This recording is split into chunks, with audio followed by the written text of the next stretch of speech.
Hey guys! What's up, man? This is Crystal. This is Antoine. And this is the K versus A podcast where we argue about shit for your listening pleasure.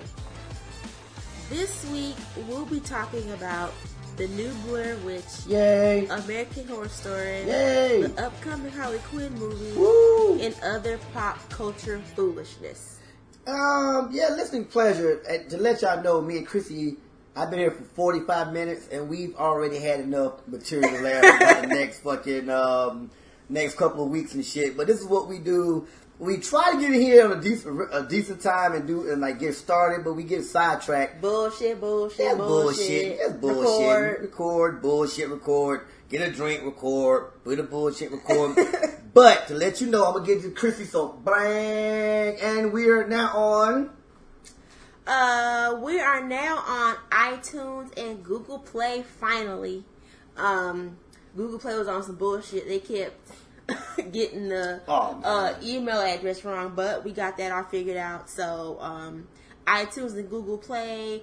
We're trying to get on Stitcher, but the application process is a bit more lengthier. So you can now find us on Podomatic if you don't have a smartphone, iTunes for the Apple folks, Apple and folks. Google Play for the Android That folks. That is I. Yeah, so we're trying to reach you any way we can, and just to kind of further our reach on all of our channels, we are still hosting our $50 AMC gift card giveaway. And guys, it is so simple. It is so easy. All you have to do is subscribe to either our Podomatic, our iTunes, our Google Play, or even still our YouTube channel, and comment and subscribe. And just subscribe to our channel and comment on one of our videos. And it can be good feedback. It can be negative feedback. It can just be a comment on something that Twan and I were talking about. We just really want your input. We're always trying to think of ways to make our show better. And who better to tell us what our listeners want than the actual listeners. Now here's what I want y'all to do. I went and bought a video camera this weekend at Best Buy.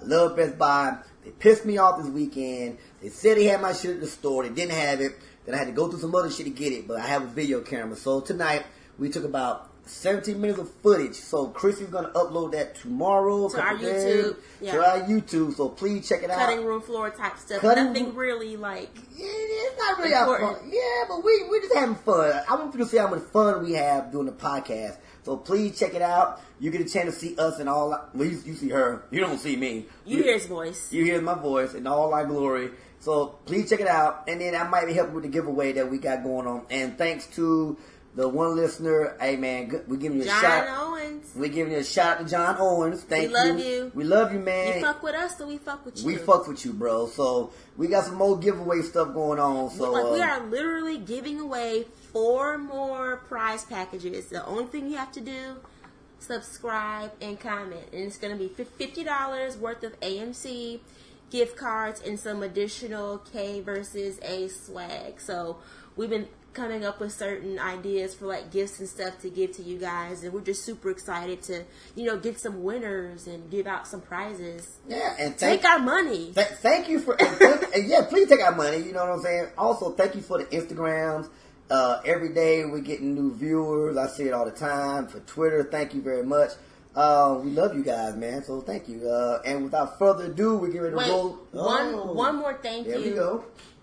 I just want to take an opportunity to thank you guys once again for coming out and showing so much love for our watch and react that we did for American Horror Story. Mm-hmm. For those of you who listen to our podcast, you know that Twan and I are both American Horror Story fanatics. Fuck yeah. And just this entire marketing campaign just had us on the edge of our seats, and we wanted to actually experience it with you guys. So we ended up hosting it on YouNow. We originally said Periscope, but their video quality was having some issues. So going forward, we're going to do it on our YouNow page.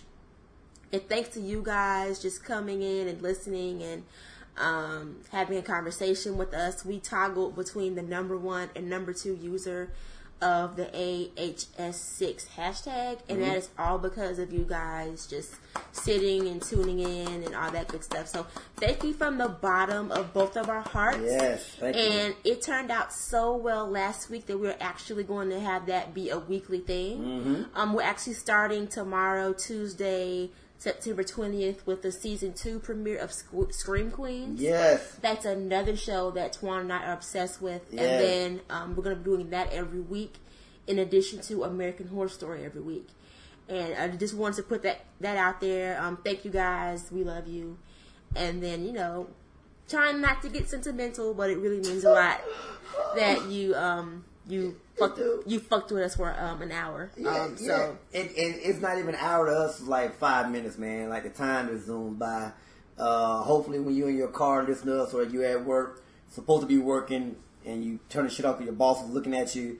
Hope you're taking something from this. We might have something different for Scream Queen tomorrow, so be looking on the lookout on YouTube. Yeah, we were completely just like bullshit, and then we came up with something that we thought was like really funny. So if we can pull it together, it will definitely be a surprise. And if we can't, we just won't and say we did. If we can't, we'll try to. But next week, we're next week, you know, because it's something like last minute. But this is what we do. We just bullshit, and it was like, oh, we should do that, and it's like, oh, okay. So you might see something different tomorrow night. Definitely tomorrow night. But thank you again, y'all. So we love you. Bottom of our hearts, we love you. And what we're going to do, we're going to roll into our movie section. Yes. Well, we've spoken about this in our last podcast. 2016, to put it lightly, has been a really shitty year for movies. Straight shitty. It's only been about, 3 or 5 good movies? And that's debatable. Man, and are you even giving it 3 or 5? Like okay, name me 3 movies. Civil War was good. That's 1. The Conjuring 2 was good. The Witch was good. That's 3. You said The Witch? Yeah. So you've seen The Witch. I haven't seen The Witch yet. Trying to think of a 4th one. That was good. The movie you saw, the Western movie. Remember the one you said about the... Oh, yeah. Hell or High Water was good. It was really good. That's 4. And that's it. I said 3 to 5. Yeah, 3 to 5. I would say mine was Civil War. Motherfucker. Hold on. The Conjuring 2. Deadpool's good. Deadpool's That's 5. So yeah, you know what? I'll take your 5. Even though I didn't see 2 of the movies, I'll take your 5. It's been a shitty year for movies. Shitty year for movies. So that tradition of terrible movies continued with Blair Witch. Swan and I saw it simply because I'm a horror movie buff. Mm-hmm. Even if I see a movie and I know it's a chance it's not going to be good, thinking back to the disappointments room last week, I will still see it. And really, Blair Witch did not disappoint in terms of being fucking terrible. It was bad. And an issue I have, not just with horror movies, but with franchises in general, they always find a way to shoehorn a situation where the characters are somehow related or have been related like through the whole time or something like that. And with the Blair Witch Project, you know, this student takes some people out into the woods to do a documentary on the Blair Witch. Mm-hmm. And they go missing, and then their footage is found, and that's the movie. Well, in the sequel, just titled Blair Witch, the main character from the Blair Witch Project, her brother, has always wondered where his sister went, wondered what happened to her, and he takes his friends into the woods to look for his sister 14 years after she went missing. So my issue is, even if you don't believe in the Blair Witch, if your sister went missing in the woods 14 years ago and her body was never found, bruh, she dead. She dead. She's fucking dead. Even if the witch doesn't get her, the elements or the wildlife got her. It's got her. She's 14 years old. She either starved to death, got eaten to death, froze to death. It's like she's dead. And any kind of way you slice it, if she was stranded for 14 years, she died a horrible death. So why did he feel the need to take his friends into the woods? And then another thing that fucking blew my mind is that they go into the woods because they find some video that surfaces on the internet of his sister in what is supposedly like a house in the woods. Yes. So they go to meet this couple who was from the town where the woods is located. Okay. And this couple shoehorns their way into their camping trip. And it's like another thing. If you know that a patch of woods in your town is haunted, like you know for sure, like, because they were telling them instances of, oh yeah, somebody took a whole bunch of kids up here and slaughtered them, or yeah, this whole family drowned in a flood. Like, it's several stories of people dying tragic deaths in these woods, and you still want to go. Wow. And they believe that the woods were haunted as opposed to the other people. And then you act surprised when like weird shit starts happening. Like what the hell? This movie was terrible. I'm sorry. Okay. So let me. And you saw it with me, so I want to know like your thoughts on it. We went to go see it because we was like, okay, the trailers. First of all, Hollywood, fuck you, because you send up these fucking trailers and shit, making it sound like it's gonna be like a whole different scenario or something. That I've been watching horror movies since the original Friday the 13th back in 1980. That's how far back go horror movies. Chrissy has a very good point. Matter of fact, to bring that into light, in Friday the 13th Part 4, there's the survivor of the first Friday the 13th. Her brother came looking for Jason after she died. So I don't know why family members think they have an obligation to go into some bullshit, look for somebody. Okay, first of all, your sister been gone for 14 years. Fuck it, she's gone. Move on with your life. But no, you drag your friends along with you. Why? Why am I going through the woods that people disappeared? And then also remember, he was a kid and they searched the woods with 100 people. Nobody found anything.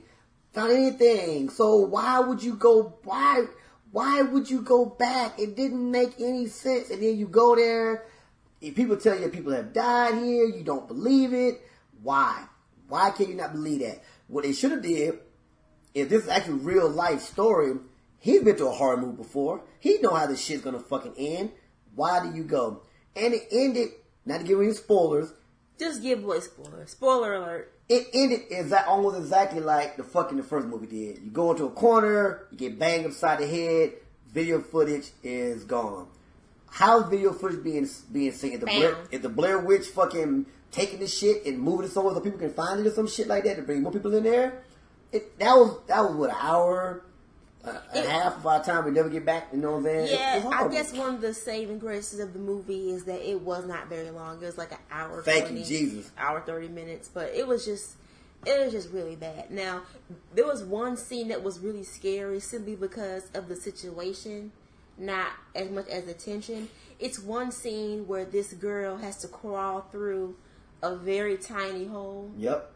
But you saw that in the trailer, so you weren't really like surprised. But it was shot very well, and you could tell like how frantic she was and how scared. That was good. That was a shining part. It was the suspense of the claustrophobia of being stuck in a tunnel, not knowing if something's gonna and not being able to move. If something's gonna grab you and pull you out, or gonna knock you off or something like that, or I mean, out of a scale of 1 to 10, I get that movie like a 2. That's a hard 2 with that. I mean, like, shit. I mean, I wouldn't even bootleg the motherfucker, man, to be honest with you. So, I mean, I don't know, Chris, how'd you feel about the Blair Witch? Not even the project, just Blair Witch. I want to say for the first time in a long time, I agree with you. I would give it a solid 2. A solid 2? Simply because, like, it was hard to get through. Because it was just difficult. And then the whole thing was the couple that shoehorned their way into the camping trip. Mm-hmm. Turns out they like somehow manufactured the footage to get them to come down there. Or did they? And it's like, or did they? I I don't want to talk about this movie anymore. It was just bad. And speaking of another bad movie I was not forced to see it. I was bored and I had some spare time, so I saw Bridget Jones's Baby. What the fuck was you thinking? Exactly. I still don't know. It's bad. I don't even remember that much from it because it was such a forgettable movie for me. Basically, Bridget Jones is once again being a thought pocket. She's divorced from Colin Firth's character. Then she meets Patrick Dempsey's character. They start dating. Then she starts hooking up with Colin Firth's character again. She gets pregnant and she doesn't know who the daddy is. And then they're kind of both vying for her attention and affection, and they just really draw out who the father is. Just like, who was the father? Neither one. Oh shit! Let's just not talk about it. It's so bad. I don't even want to think about how bad the movie was. I don't want to devote any extra time to it. Okay, well, Bridget Jones, fuck you too. Fuck you too. Fuck you too. Yes. And whatever. And speaking, just moving forward to pop culture, like there's not even a segue that is worth. We didn't say it fucking tonight. It wasn't a drum roll. It wasn't not worth it. Not worth it. Fuck you too. We're moving to pop culture over here. Yeah.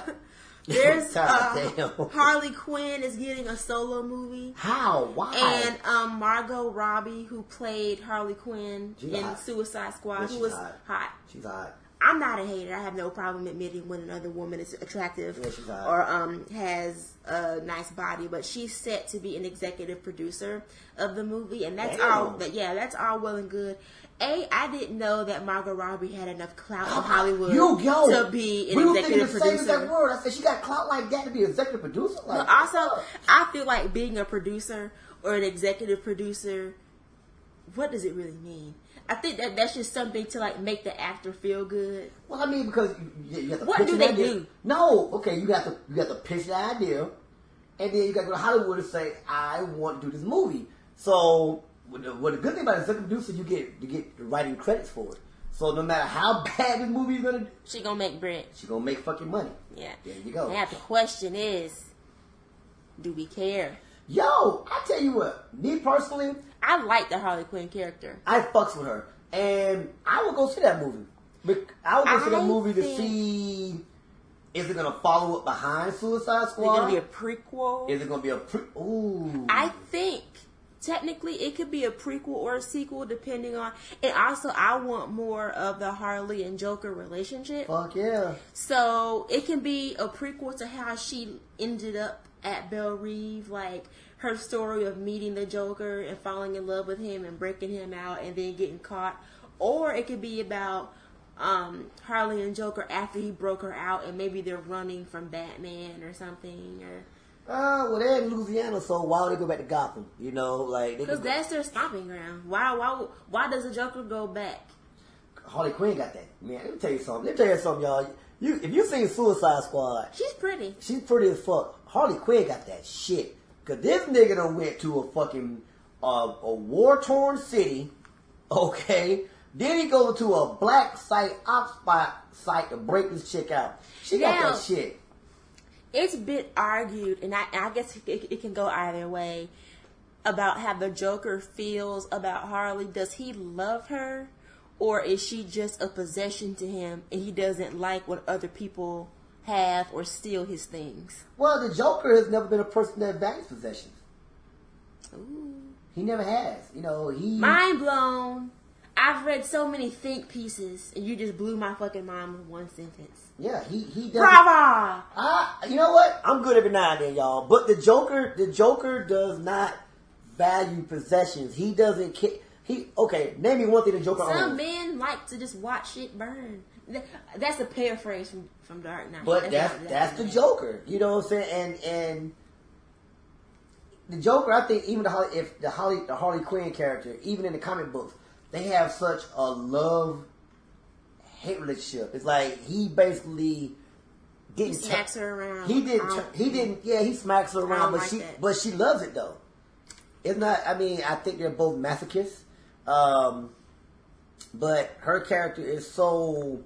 Her character made Suicide Squad fuck everybody else. You look to see what the fuck she gonna do next. You know what I'm saying? She made Suicide Squad, so you know what, Margot Robbie, you that chick now. You making shit. You got the juice. You got the juice, girl. You know what I'm saying? You got the juice. You got that wet. So more power. I want to see what movie she follows up Suicide Squad with. Maybe she'll do Focus 2 with Will Smith. More Focus. I didn't like Focus, but yeah, she's definitely bad and in the good sense. But definitely when they were casting Suicide Squad and everybody was thinking like who they wanted to play Harley Quinn, and nobody on like the think tank sites mentioned Margot Robbie. Not at all. And I remember thinking that chick from Wolf of Wall Street, she did such a good job with that Brooklyn accent, even though she's from Australia, and she's pretty, she's blonde, she has a nice body, which we all saw in Wolf of Wall Street. But I was like, why isn't anybody mentioning Margot Robbie? And then she was cast like 2 weeks later, and I'm like, great. The one thing that Warner Brothers and DC does right with casting in their movies, they cast the actor spot on. Like even with Joe Manganiello with Deathstroke, he does look like Deathstroke a little bit. He does. They do really good casting, and she definitely, has the build and the face for it. And speaking of women with nice builds and nice faces, let's talk about Patrice Brown, also known across Black Twitter as Teacher Bae. Teacher Bae, boy. Oh my goodness. So for those of you who have been living under a rock, there is a 4th grade teacher who works for the Atlanta public school system named Patrice Brown. ATL, shawty. And she has been under fire for wearing what some people call revealing outfits. And the question kind of geared towards what is appropriate to wear in a school setting. Is it body shaming? It's like, it was a picture of her in like a somewhat tight pink dress, like a t-shirt and jeans, a knee-length dress. And my issue with that is, I think she's a gorgeous woman and she has a very nice body. Like, technically she could be a model or something, or married to like a basketball or football player, but that goes like out of the conversation. But would people have been so bent out of shape had Patrice Brown not have curves? I think her body is what people found offensive more so than her attire. Well, why? Okay, so let me jump in here. I don't think anything was wrong with what she wore. Let me jump in here, guys. Okay, to all my male listeners out there, I know I have a few in there. If you have not seen this woman, okay, she's gorgeous. Gorgeous. I'm talking about face. I'm not gonna be vulgar, so I'm gonna let you say from a male perspective. If this was you be wifing this chick right now, like you be like, hey, marriage materials all the way around. Why are we hating on a woman for being beautiful? Would you like if she was like plain Jane or stick figure? It wouldn't be an issue, but she's a black woman, okay? Most black women have hips. They have curves. They have a shape. You know what I'm saying? So why are we hating on her? And plus, she's a teacher. Matter of fact, Fourth grade. Ain't no 4th grade little boy looking at her talking about, man, I want to get with my teacher.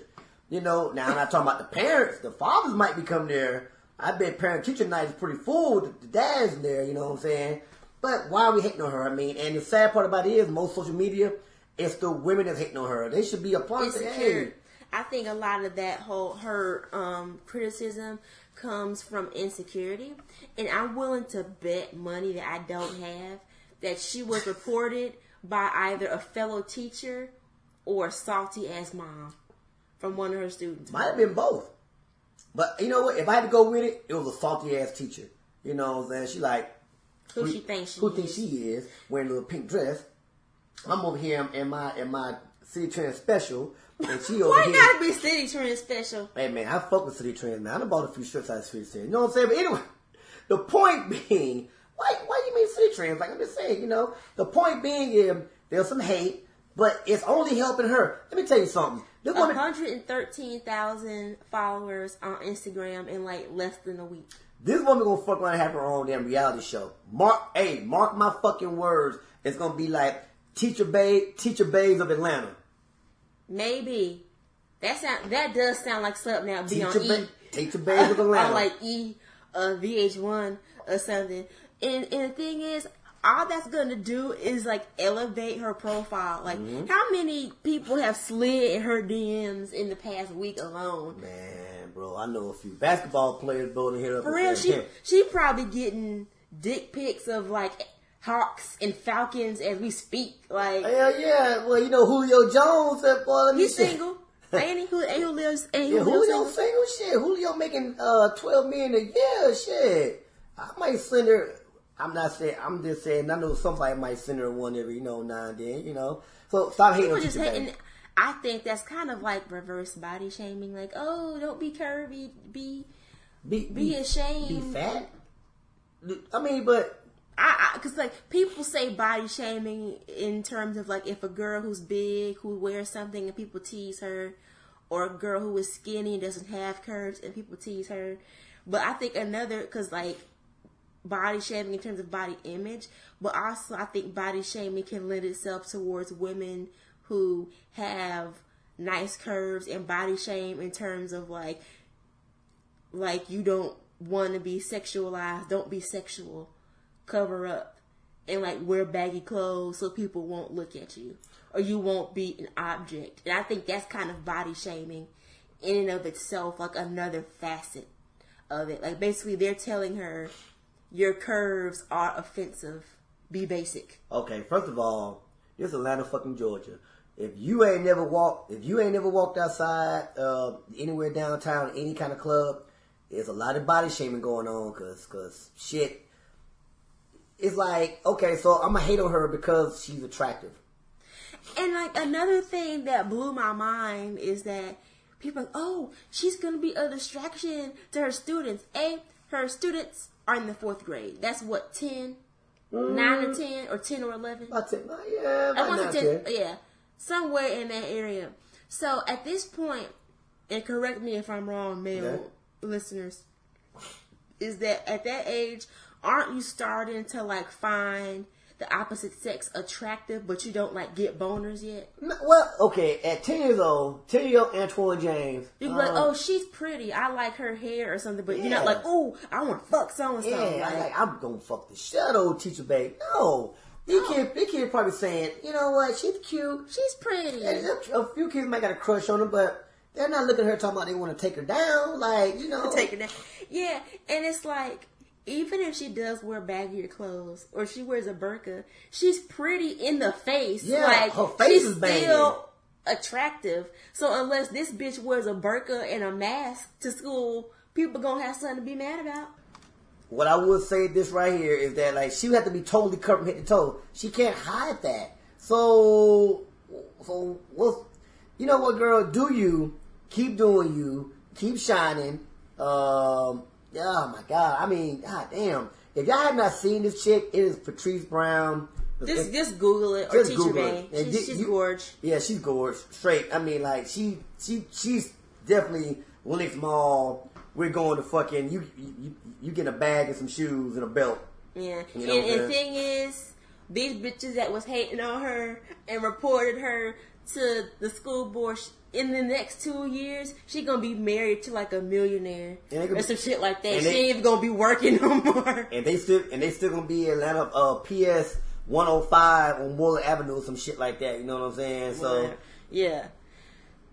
Wow, hating motherfuckers. You know what I'm saying? Why they gotta be fucking hating and shit, man? Speaking of being a hater, I've been hating on Usher for a bit. I think professionally he peaked at Confessions. I haven't really liked anything he's done since then. I think his last hit was like OMG. Oh my God. He actually released an album last week, I want to say Friday. Mm-hmm. It's called Hard to Love. And it goes. I really do think I think it's a good album. It's 12 tracks on there. Okay. I want to say 6 of them I really like. 3 of them I think are okay, and then the other 3 I can kind of like skip. But it's definitely worth a listen if you have iTunes or Google Play or Tidal or YouTube. Like if you wait a week, it might even be on there now. I mean, if you want to do it for free, but I want to say it's definitely worth a listen. It's grounded in like older school R&B. Like if you listen to the album and you had to place it within a time frame, it would be like 99 to like 2003 to me. So, I liked it. So Usher, it's not like new school R&B. Usher Raymond the Fourth. Yes, I know this motherfucking name. I basically grew up Usher. Usher's 5 years younger than me. So I haven't heard the new album. I had to go pick it up. Chrissy had to jump on that one right there. I'm actually going to give you guys a list of my favorite songs. Okay. On the album, so if you want to just play through. I really like the songs called Missing You. Okay. There's a song called No Limit with Young Thug. Let Me is good. Who the fuck Usher and Young Thug? God damn. It goes. Downtime is good. Make You a Believer is good. FWM, also known as Fuck With Me, is good.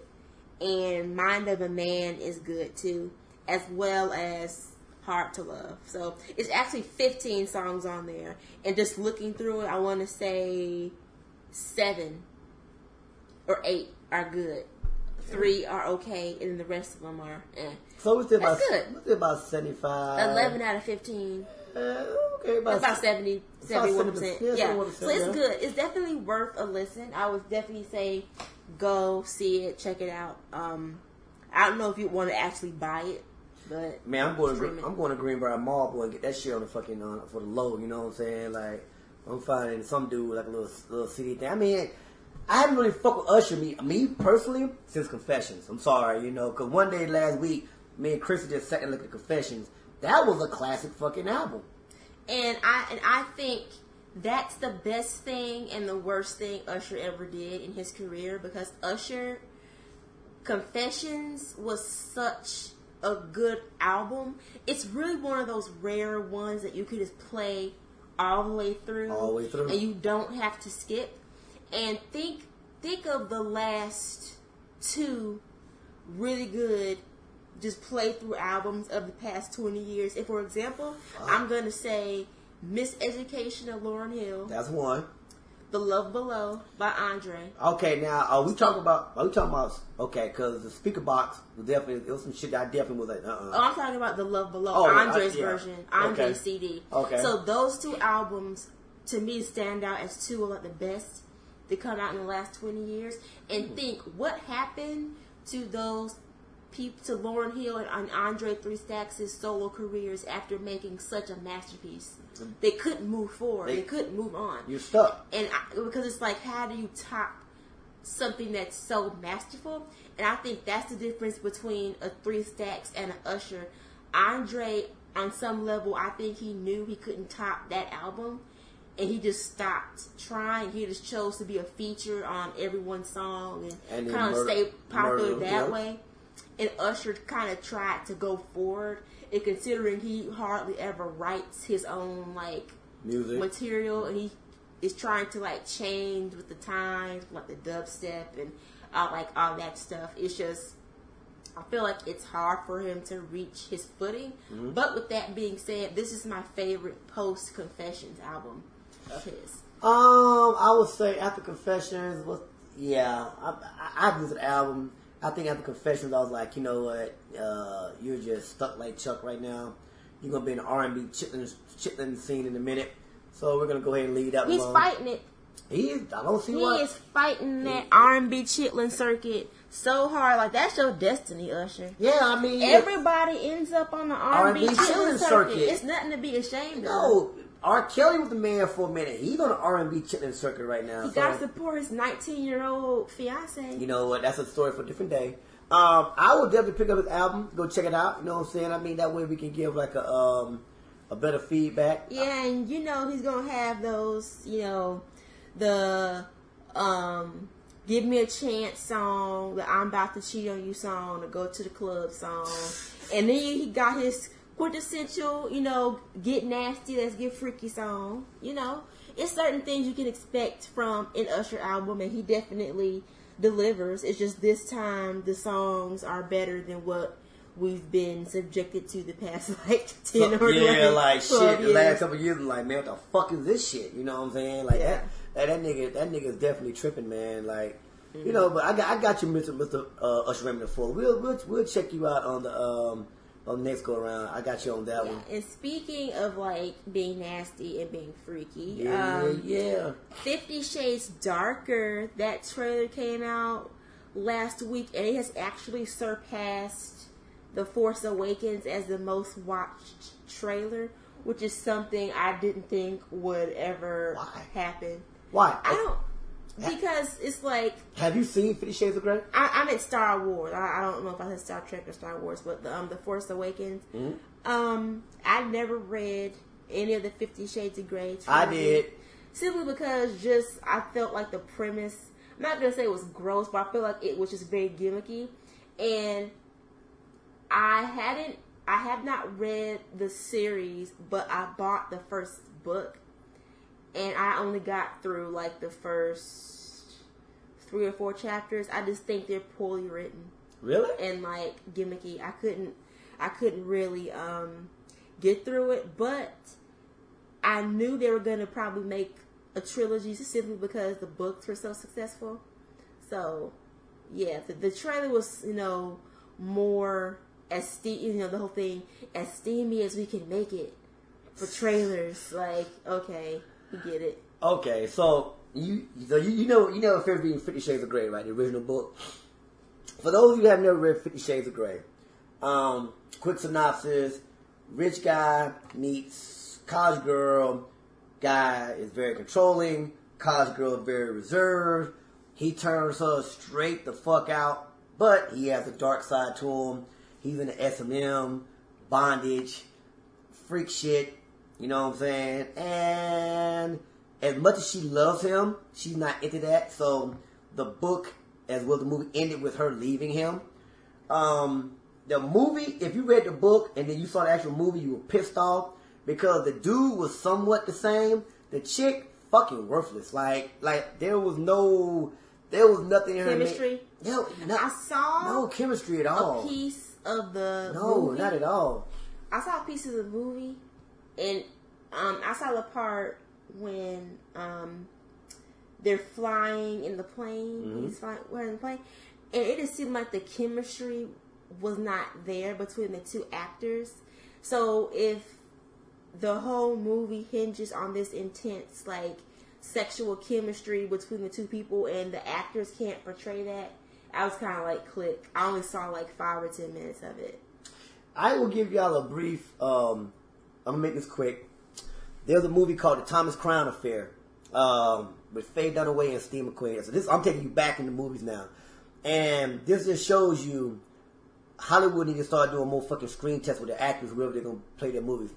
So there's a scene where the two people, this man and woman, are playing chess. But the scene was so erotic. You got to look it up. The scene was so erotic, so seductive, just by the way she played with the chess pieces. And it was subtle, but you could feel the chemistry between the both of them was palpable. You could feel it was there. These two people together, I was like, y'all are not fucking. Y'all are not even like friends. Like, yeah, for real. Like, y'all even like each other? Y'all even like each other. On a personal level? Yeah, like, so it was like, you couldn't imagine having sex. Unless you just happen to say, this is part of the scene. We got that fake having sex. So 50 Shades Darker. The book was really good. I don't know how the movie's gonna turn out. Oh God, Hollywood, God, Jesus Christ, man. And it's kind of being praised for being one of the first to like go into the deep world of S&M, and I don't think that's true at all. Not at all. It's a movie that came out with Maggie Gyllenhaal and the secretary. What's the guy's name? He plays on The Blacklist. He's Red on The Blacklist. Oh, motherfucker, James Spader. Yeah, it was a movie with James Spader and Maggie Gyllenhaal called The Secretary, and it's about this girl who was very shy and reserved, and she kind of had some problems, and she gets a job working as a secretary for this like high profile lawyer, and the lawyer sees glimpses of like submissiveness or submission, I guess you could say, in her character, and he recruits her to be his submissive to his dominant in their relationship. And I just felt like, I mean, I've never done research into S&M or anything like that, but just looking back to that movie and then comparing it to like what I saw with 50 Shades, it seemed like the secretary is a lot more nuanced, I guess you could say. The different layers of... Okay, so here's a question. Do you want to dwell into what a submissive and dominant is? Do we have time for that? Do you want to actually know what it is? We're at 40 minutes, so we can squeeze it into 5. Okay, I only need 3 minutes. Okay, so for someone that knows a little bit about submissive and dominant, okay, you gotta look at the word dominant and submissive. There are some men, you know, that they look into like, I want to have somebody that I can dominate, not in the actual word of dominate, but it's the feeling of sexual power you get from knowing that someone will give you anything that your pleasure is their pleasure. And there are some submissives that they feel like, hey, I gotta totally bend myself over to this person's will. So there is a subculture, and not even really a subculture. You'd be amazed how many people are actually submissive and dominant, even in relationships. So the movie The Secretary, she was submissive, you know. In 50 Shades of Grey, he loved to dominate only because as a young man, he was dominated by an older woman. So he adopted that as a way of exerting power over someone else along his emotions. Unfortunately, the woman in 50 Shades of Grey was not a submissive in the way that a true submissive should be. So that's just a little bit. If you want to read any more, send it to our podcast, and maybe we might do like a little S&M podcast one day, you know. I actually kind of studied it a little bit too, so that's a different story for a different day though. So that was my little 3 seconds of S&M freaky shit. Don't worry about it. I got some other things for y'all around the corner. Mm-hmm. And the Emmys came on yesterday. Okay. And I didn't watch that much of it, so I don't think we can really say that much, to be honest. But the People versus O.J. Simpson racked up, murdered him. Sarah Paulson, Courtney B. Vance, and another man whose name I can't remember, but he played Marsha Clark's co-prosecutor. I want to say Darden. Darden. It gotta be. It's Darden something. You know but yeah, they both kind of ran that category, and the People versus O.J. Simpson ended up winning most outstanding miniseries, and that's just something that like I really loved it because I saw that series from beginning to end, and I knew I was like, this is gonna slay, like it's gonna get all the awards when I was watching it. And I feel like Ryan Murphy does a lot of good work, but sometimes his stuff can come off as being campy and kitschy, and because of that he doesn't get his due, or his shows don't get their due.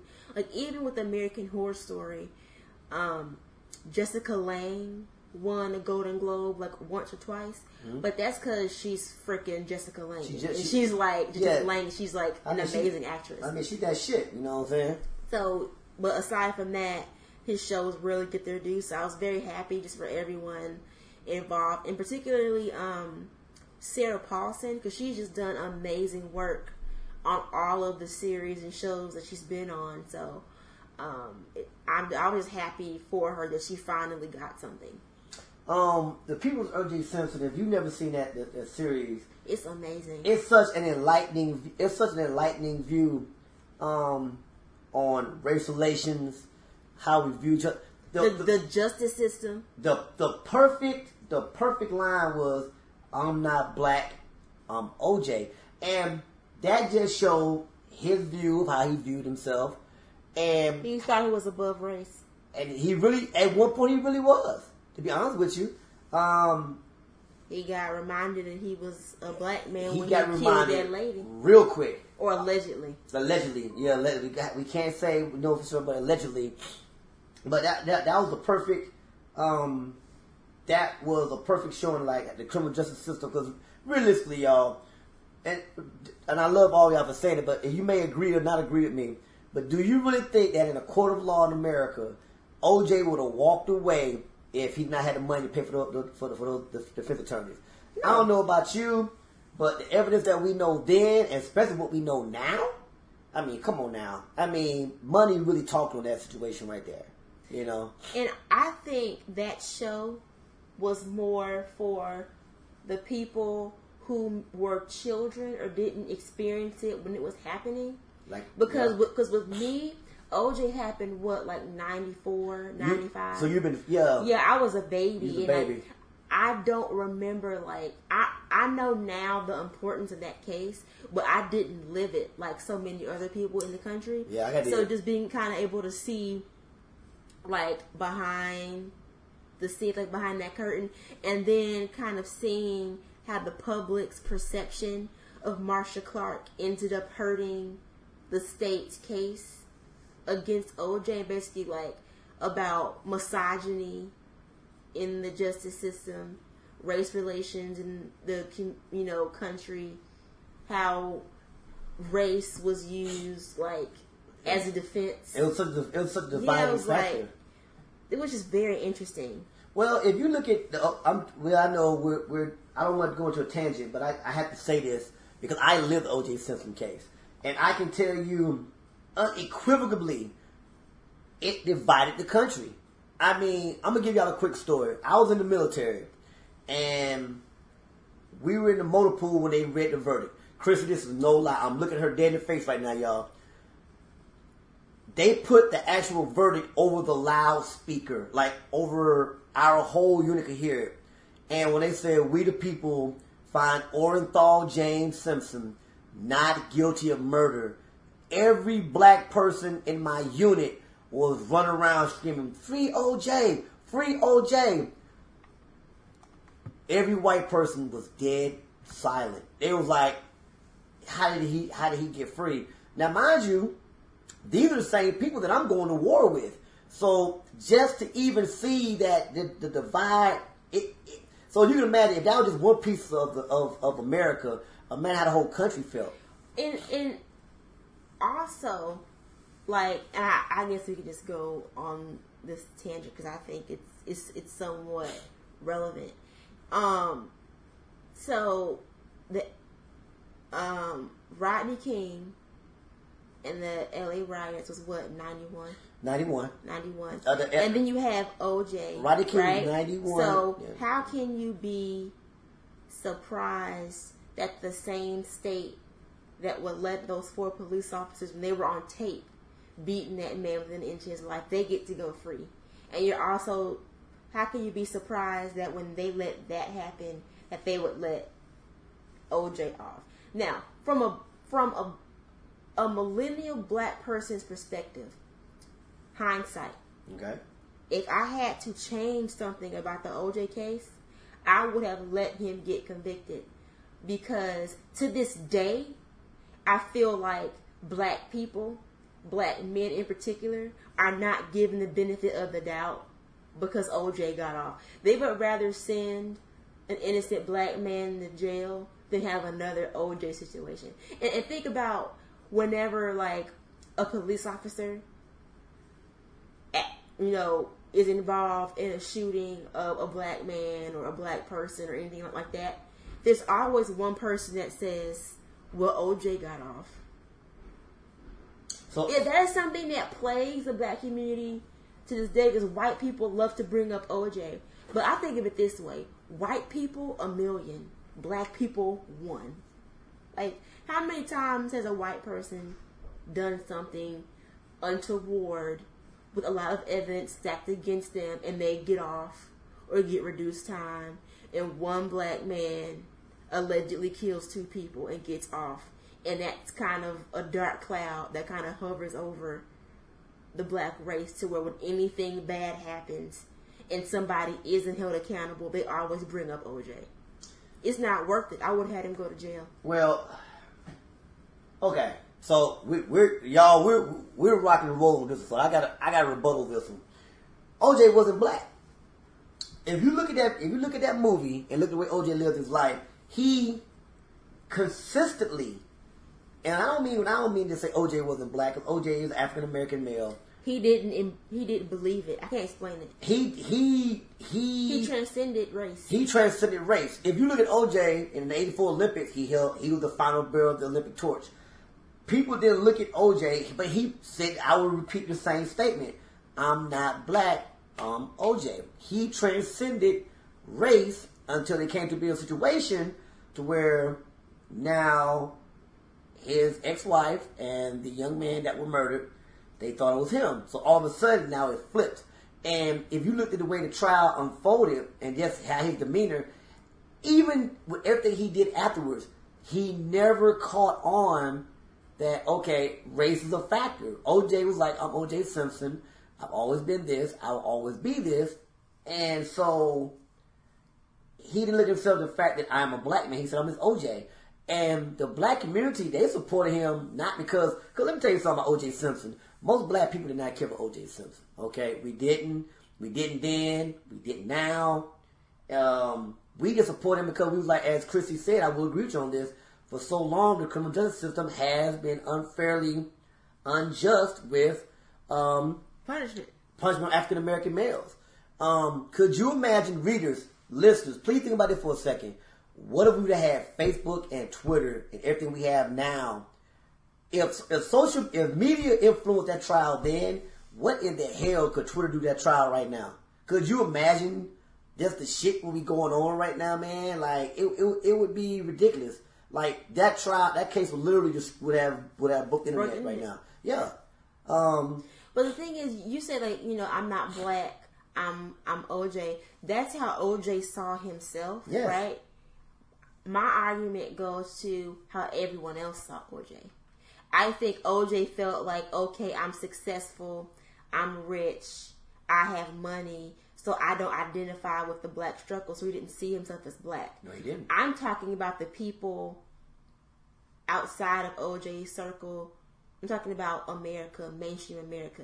Mainstream America, I think, always saw OJ as black, but they saw him as a non-threatening black person. As a harmless black person. So that way, when he's accused of killing those two people, I think a lot of America felt betrayed on a personal level. OJ, how can you do us like this? We have so much faith in you. Because if Gucci Mane kills two people... Oh, that's Gucci. Oh, whatever. That's Gucci Mane, whatever. But if Brian Gumble kills two people... Holy shit, Brian Gumble? Yeah. What? It's just a different... whitest black dude I could think of. Like, that's something completely different. So a lot of... I think a lot of people... So betrayed. A lot of white people still hold on to how betrayed and jilted they feel from that OJ verdict. And it's like, whenever something happens, it's like, well, OJ got off. OJ, so whatever. I mean, Trayvon Martin, that's sad, but OJ got off. I heard that so many times. Like, how can you cheer for OJ to get off, but then you're mad that George Zimmerman got off? I'm like, death is always sad. It is. And somebody, needs to pay, but are you saying that, whatever, it's just, I think we kind of already got off on a tangent, but we could really talk about that for an hour. Yeah, we gotta cut it. I think that'll be definitely something that, it'll probably still be in there, but we'll have to definitely, it'll go into a more in-depth, review probably later on. So let's move on to our next subject, which is TV. As you know, we were super excited for the American Horror Story premiere, and the theme ended up being Roanoke, which is the lost colony in America, one of the first colonies to be settled by England, and the colony vanished. Without a trace. And the only thing they saw when they came back was Croatoan carved into a tree. And that kind of goes back to the first but the first season of American Horror Story with Murder House. Mm-hmm. They're trying to get the ghost out of the house, and they told them that story. So that was a kind of a nice way to bring it back together. But that being said, I just think that the plot that I made up in my head was better than what I was shown. So I'm still like a bit salty about it, but overall I liked it. I think they went back to like the horror story roots. Like, I think it has the potential. I already like it better than Hotel. Well, one episode in. Well, first of all, bravo to FX for the fucking them trailers. Kept you on your fucking toes the whole time. You didn't know what to expect. Me and Chrissy were supposed to watch it together, but unfortunately that was not the case. It's fine. Yeah, I'm sorry. But I got a chance to, if you saw me on Instagram, I did post some on Instagram, post some on Twitter. And I was sitting the whole time I was watching it on my couch. And I'm looking at it, I'm looking like, you get that feeling where you're like, it goes back again to the Blair Witch. What the fuck? Like, don't run into the woods. Alright? Like, it's like if you haven't seen it, it's like a mockumentary. That's what I call a mockumentary. Mm-hmm. All I can say is this, like, they're falling to the same cliches everybody do. If I'm driving 80 miles an hour and I fucking hit something and I get out my car and this person gets up and walks away with a meat cleaver in their hand, I'm not following them. That's a blessing. Like, think of it, like, honestly, honest to God. Think of it that way. Like, if I'm driving in my car and I hit someone, I'm going to think, oh my God, I killed this person. My life is over. And not only does that person get up, they're seemingly unscathed, and they start to walk away. Forget the meat cleaver. I'm praising the Lord as I drive away. As I drive away. Because that's a blessing. God has blessed you. Don't follow this chick into the woods, and you know something's not right with the house. I mean, if I have cameras in my house and I see 5 or 6 people with torches and axes coming toward my house, then even when I get there and I'm finding strange Blair Witch shit inside my house, a lot of Blair Witch references in this fucking movie, if you haven't noticed They yet. had the little corn husk doll and the found footage and the haunted woods. My question is this. The husband's a black guy. And if the cliche is black people don't do certain things in horror movies, don't go in woods, we don't do camping. He's following to the classic other shit that we don't do. Okay? Leave the fucking house. Okay? Life savings gone. Fuck it. You're young. You can get that money back. Why you want to stay in the house? And another thing that got me, I actually wrote a blog post about this. You can find it at crystallovesmovies.com. I just wrote about the 5 things that kind of jumped out to me when watching the premiere. And number 5 was, it's obvious that this couple did not watch HGTV because, HGTV is famous for shows where they renovate houses. Mm-hmm. And basically every episode, a couple or, a team of flippers, they buy this house for dirt cheap. And they always act surprised when they need new electric, new plumbing. They need to renovate its mold, stuff like that. So if you're buying a house that was built in like the 16th century, you get this beautiful house with nice bones and 10 acres of land for only $40,000. Too good to be fucking true. It's too good to be true. Something is wrong with it. I wouldn't have bought that house based on how much it costs alone. Fuck the ghosts. Because they didn't know about the ghost at that point. I'm thinking, too much land, too much house, but only this much money. Something's wrong with it. I would have thought it's termites, it's mold, it's plumbing, it's electric. Nice. We're going to down to the studs. It's going to be take too much money. First of all, when I'm at the auction for this house and I see 3 motherfuckers that look like they was in the hill have eyes, not buying the house. Not buying the fucking house. I don't give a fuck. Not buying the house. So, but the good thing is, unless I'm mistaken, the characters are alive. Yeah. They are alive. At least the, Angela, yeah, the sister and husband and wife are still alive. They're still alive. So. Now, they may introduce other people who may die in the process, but there's actually a rumor going on that technically the mockumentary is called My Roanoke Nightmare, right?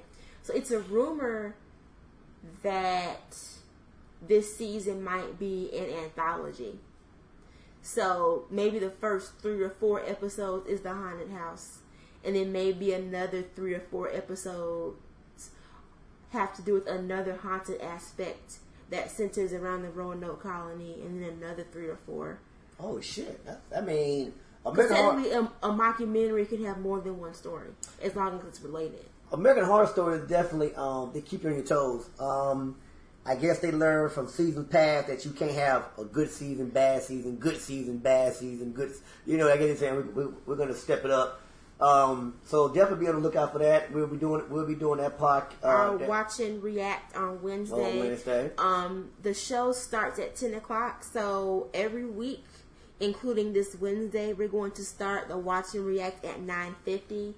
Just to talk about last week's episode and your predictions for this week. You can ask Twan and I different questions. It's going to be really fun. We had a lot of fun last week. So we're looking to this week being bigger and better and having more listeners and even more fun. So we're excited. And speaking of better things, so... yes, Better Things. I love this TV show. It comes on FX. FX is really good for comedies. It's essentially like the female version of Louie. It's literally exactly like that. It's about this female comedian who is struggling to be an actress in LA, and she has 2 teenage girls, and her girls are just putting her through hell. So she's trying to balance being a mom and being an actress over the age of 35. Ooh, as well as being a comedian, and then dealing with her ex-husbands and ex-boyfriends, and still trying to like have a love life and get laid. It's really fun. It's really funny. So if you're into It's Always Sunny in Philadelphia, Atlanta, Louie, Legit, any other like FX comedy, I definitely recommend that you watch this. For all of you who don't know, in about 2008, 2009, Louis C.K. actually had another TV series. It was on HBO. Mm-hmm. It was shot in front of a live audience, and it was called Lucky Louie. It was about a mechanic and his wife who was a nurse, and they lived in this really shitty apartment with their really shitty kid and just like their life. It was only on for like maybe 1 season or half of a season. Okay. The woman who played his wife in Lucky Louie is the star of this show. Oh, okay. So like they're friends in real life, and Louis C.K. actually produces Better Things, so it's really funny. If you're into that kind of dry humor, highbrow type, you're really gonna like it. I'm gonna check it out. I haven't seen Better Things. It's on demand. I think I saw the one where she was picking like her little chin hair. Her whiskers. The daughter was like, "Oh my god, it's gonna be me!" Like, nah, you're good. Like, wow, daughter, you're a fucking asshole, man. Yeah, her daughter is a real douchebag. Like her daughter is just incapable of accepting responsibility for anything that she does. So, I guess a teeny spoiler. Her daughters threw a party when her mom wasn't there, and they were like drinking and smoking weed and like had boys over, and she tries to confront her daughter about it, and her daughter tries to like turn it into some whole like, I can't believe that you left my dad, and like her parents had been broken up for like years, and her mom was like, where does this argument come from? Like, she's just completely incapable of taking any kind of personal responsibility. Yeah, any kind of personal responsibility, and it's just really annoying, because I'm thinking when I was that age, I wouldn't say half of the stuff that her daughters say to her. But I mean, it makes for good TV and good, conversation starters. So maybe that's why. But it's a really good show. Definitely recommend it. And of course, Scream Queens is premiering tomorrow night. Super excited. Very excited. This season is set in a hospital. So don't really know what the plot is for this one either. Well, okay, is it the same? Cause remember the Chanel's got put in the mental hospital last year. But they're back. They're obviously out. They got out some way. Well, somehow. Okay, so remember they got in there, they was like, oh, we're so happy here. But the one Chanel, she has her parents fucking disowned her, so they have no money, so what the fuck, you know what I'm saying? But who knows how they, get out of that whole situation. But I'm definitely excited for that. And I'm just looking forward to like the fashion. Because the Chanel's fashion was always on point. Always on point. Particularly like Chanel #1. I just remember this outfit that she wore. And I actually recreated it in my own wardrobe. Like when she got arrested the first time for killing the cook / maid. And she really did kill the cook. Yeah, she really did cook the maid. It was just by accident. It was just by accident. And she gets bailed out of jail. And like she just walks out in this like supermodel catwalk, and she has on this really cute like white button down shirt with this really form-fitting pencil skirt, and I literally recreated that outfit to the best of my ability. Like the fashion on Scream Queens was always on point. I tell you what though, I mean, except for wearing fur at all times of the year, like that's just hot. I mean, I'm a dude. I will tell you this, and this is not a knock against anything. Everybody dressed except for the black girl and her friend, but like even the Jamie Lee Curtis character, everybody dressed fly in there, man. I mean the shoes. Zay had some cute outfits. Yeah. It's just I think like her character was kind of that larger than life, wild, zany. So they dressed her in a lot of like patterns that didn't necessarily go.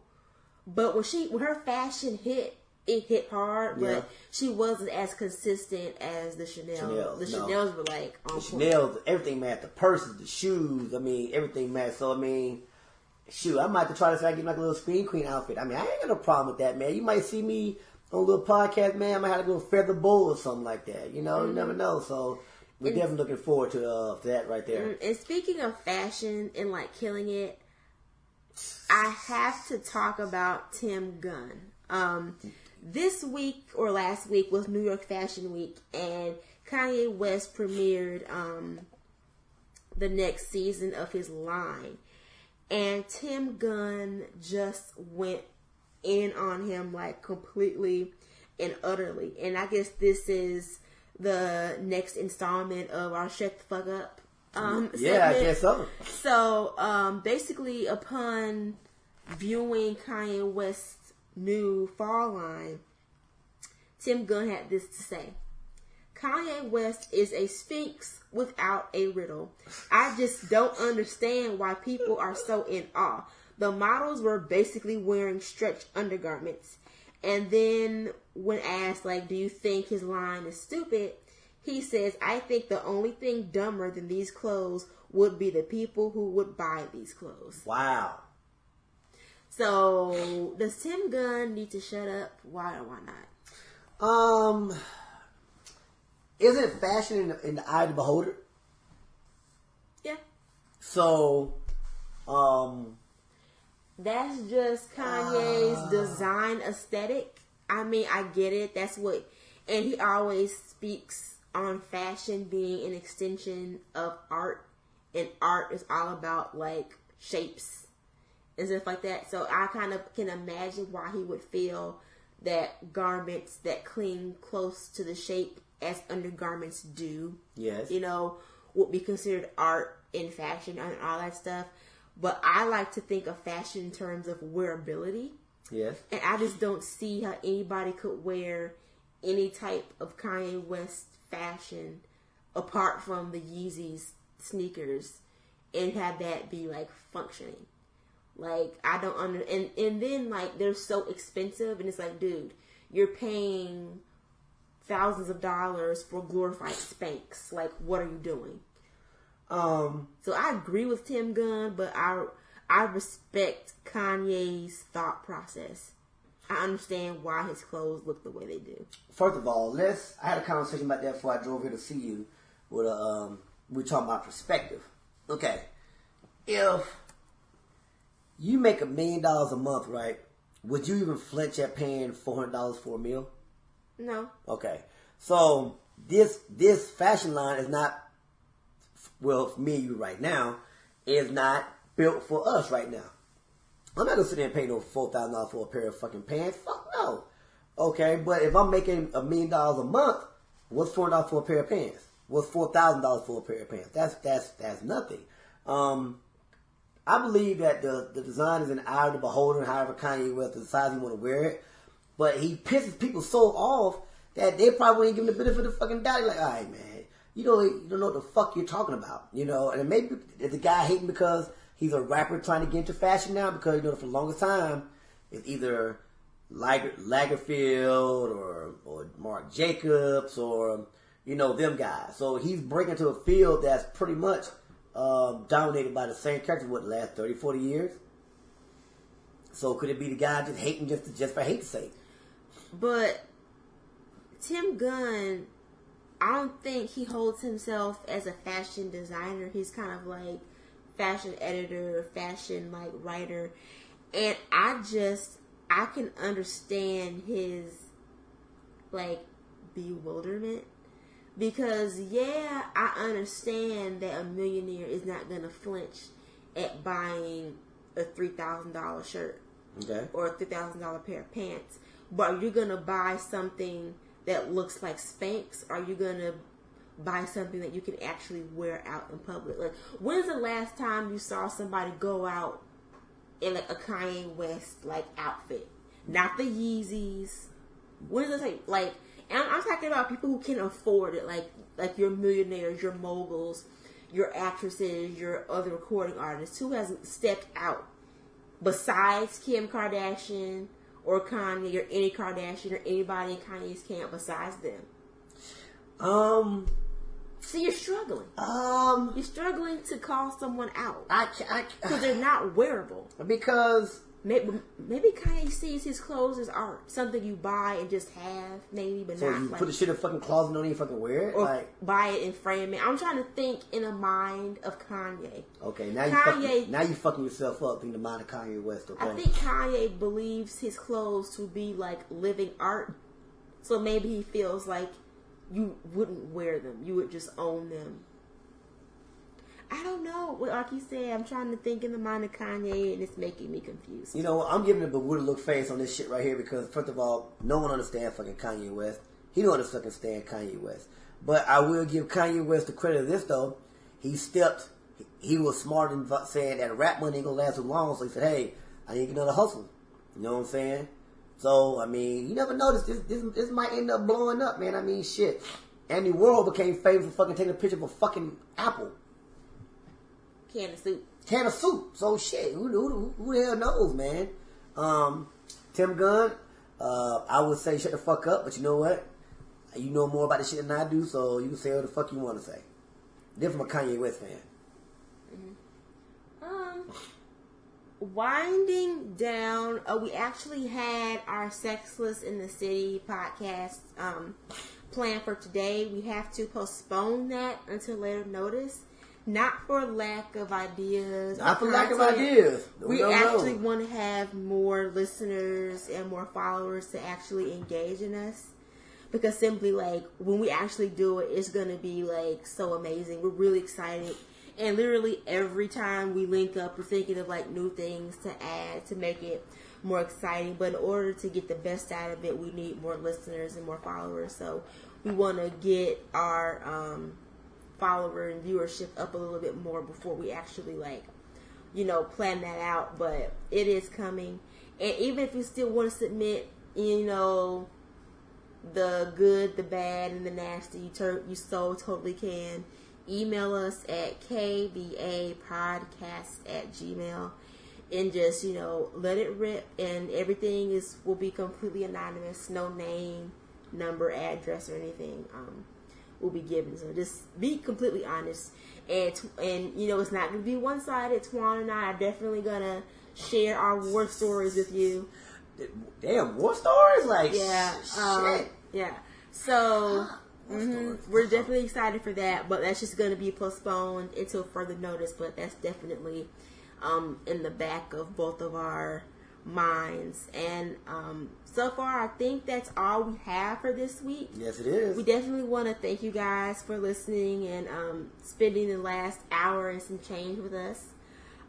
Once again, we're now on iTunes and Google Play, as well as Podomatic. So we have, the regular cell phone people with the, then we have the Apple iPhones and the Google Android. So we have all of our bases covered.